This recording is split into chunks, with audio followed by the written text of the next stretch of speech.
There's two amazing wide receivers. Nico Collins is working his way into the conversation, and here he is. Hi, Nico. I'm so good. Oh, I know. How do you get around that thing? You're good. How you doing? Good to see you. Always. Yes, ma'am. You're so tall. I always forget it when I see you, and my tallest heels don't do it justice. How are you enjoying your morning here on Friday? I'm loving it. Super Bowl? I'm loving it so far. Can't complain. Just got out here yesterday, so enjoying it. Yes, ma'am. You're on set. Okay. Here she is. This is the real thing. Oh my God. I this can't is wait. the one that. One day. What does that do to you? It give me. I get anxious about it. You know, I feel like you got to really put the work in to get there. You know what I'm saying? We got so close, but it's there. It's knocking on the door. You've been putting in the work. Yes, ma'am. I know the season didn't end up how you wanted it to. Yeah, it's all good. But there has to be a lot of growth in that. You became the first player in Texans history with 1,000 receiving yards in 12 games or fewer. That's big. That's major. What do you think of that? It's a blessing. It's a blessing. I feel like it's knocking on the surface for me. I got to continue to grow, continue to have fun, you know, playing the game.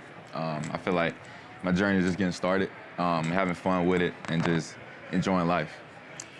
You're such a young receiver. Yes, You've got, obviously, Jamar Chase is doing his thing, Joe Burrow, they haven't, you've got a younger quarterback, all those things are going on. Do you feel like you're treated like the third best wide receiver in the NFL? I do. You do? I don't. You think so? I don't. You don't. I kind of feel like my head just down and I'm working. I don't really pay attention to, who's the best receiver, who's not the best receiver. I feel like for me, like, I just want to get better. I just want to make plays for the team and just, get my family happy, see them happy and see the crowd going. I feel like that's the only thing that gets me, excited about the game of football. I saw you in Kansas City. I just waved to you, but I did get to sit down with you. We were weirdly in Cleveland. Remember that? I do. It was so hot. It was training camp. And your size was just like insane. And then I was thinking about the way that you play the game. You are so tough. And you were talking to me about like your running back skills. And that's how you play. I want to take you to week 2 against my hometown team, Chicago Bears. You were playing like a man possessed. Okay, you get the personal foul at the end of the first quarter, then you bulldoze your way into the end zone on the next play. What was going on here? I feel like it was just, I was blocking. I had a block for Joe. It was a blocking assignment. I feel like it was the first game, everybody excited, and it was third. I think we was about to score, and we had to punch the ball in, man, and I had a block for Joe, and I ended up getting a flag on me for, I was talking noise to the defender, but after that next play, man, I ended up scoring. I feel like he tried to, knock me off my guard a little bit. He did. Whoa, what was that?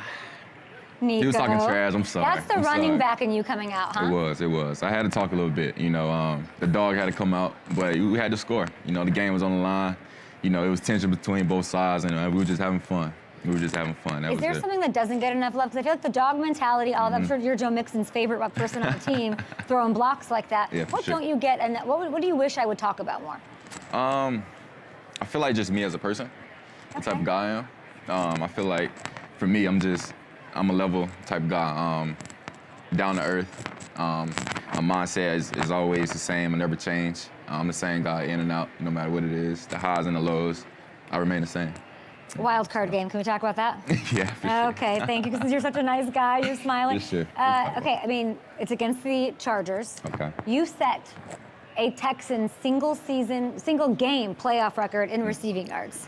You passed DeAndre Hopkins. That's pretty cool. You're up there with Andre Johnson. What's your relationship with DHop, actually? Obviously, he's playing for one of these for the first time. It's amazing, man. It's amazing. DHop, he always been that role model for me, him and Andre. I feel like those type of guys you want to, have in your corner to lean on, because the success they had in this league, man, is amazing. Like Andre, he's a Hall of Famer. DHop playing for the Super Bowl, so guys like that, man, you always want to study. I've been watching those guys since middle school and always learning, best ways I can improve on my game. And just coming to the Texans, and having them part of the organization, man, it was major for me to come in and just learn from them. He said he wasn't jealous that you passed him up on the list. Did he hit you up at all? Nah, he hasn't. You don't talk. He's very about his business. He's focused. For sure. No, I feel like for us, we quiet guys, don't say much and just work. And Andre's quiet too. Yeah, that's what I'm saying. He's the same way. Clearly. We have a couple of Justin Jefferson will be here in a minute. A couple of not quiet wide receivers joining the show. I'm so happy to spend some time with you. Ma'am. The wild card win happened to come against Jim Harbaugh. Yeah. Who was your college coach. What was that like? It was good. It was a good feeling. I missed him. I haven't seen him in a while. I haven't seen him since I left college, you know. But it was an amazing feeling just to see him coming to the league, you know, from Michigan. After they won a national championship, beating Ohio State. You know, it was a great feeling seeing him, you know, on the opposite sideline, you know, just doing what he loved. You know what I'm saying? Just seeing him, the same guy he was when I was there. You know, it was a great feeling. Him, Coach Herb, my strength coach that was there. You know, it was good just seeing them on the sideline. You know, after the game and during the game, you know, it was a good joy. I want to know what he said to you after the game. After the game, he was proud of me, man. He asked about the family, asked about his fam. You know, he's proud of me and things like that. You know, it was good to catch up with him after the game. Usually here on Radio Row, I love, you know, we see all the receivers, we see all the star players. Stefon Diggs is usually here. Where is Stefon Diggs? Why is it so quiet on the Stefon Diggs front? I don't know what Diggs at right now. I'm Nico, not sure. I know you know something. I don't know what Diggs at right now. I don't. We don't know? Don't. Do you think he'll be back next season? I want him to. I hope so. I'd love you to tell me why. Why would you love to have Stefon Diggs back? Because his leadership, his enthusiasm, and the type of energy he brings in the building. Like I said, he was one of those guys like I've been watching forever. You know what I'm saying? And just being on his team and having him in the receiver room and being his teammate is an honor. Just learn from him, you know, learn the way he thinks, learn the way he go about his game, and just his leadership every day. I feel like ever since he got in the building, man, then just his energy is contagious. You know what I'm saying? And he really gave back to us. He really, you know, was feeding us knowledge, and it was a great experience while he was there. You know, so I want him to come back for sure. What did you learn about him as he dealt with adversity this year? It's never good to be injured. Obviously, there's a lot of mental toughness that it takes. What surprised you about how Stefon handled all that? I feel like just mentally, I feel like that's the most important part. Especially dealing with injuries, man. When you hurt, it get lonely. You know, especially when you get hurt doing what you love and it happened, you know, just a freak accident, you know, just doing what you do daily, just running a route. It was crazy because I seen it happen. And it was just like, dang, you know what I'm saying? Just a repetition, you know, running a route and you got hurt. But I feel like it really started with the mindset and how you're going to attack your rehab and knowing, you know, you got to pick back up where you left off, you know. And it's going to get hard, it's going to get lonely at times, but I feel like you just got to remember, you know, you got to get back with the guys. You know? You were the youngest veteran I've ever met, it's crazy. I think. It's crazy. It is. Crazy. What do you attest that to? I feel like I'm talking to you're like a year older than CJ Stroud? Yeah. How does that work, and how does that work?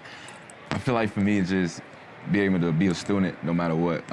Like, for instance, like having Steph in the room, it was big for me because I'm learning from him. I feel like for me, I'm still learning.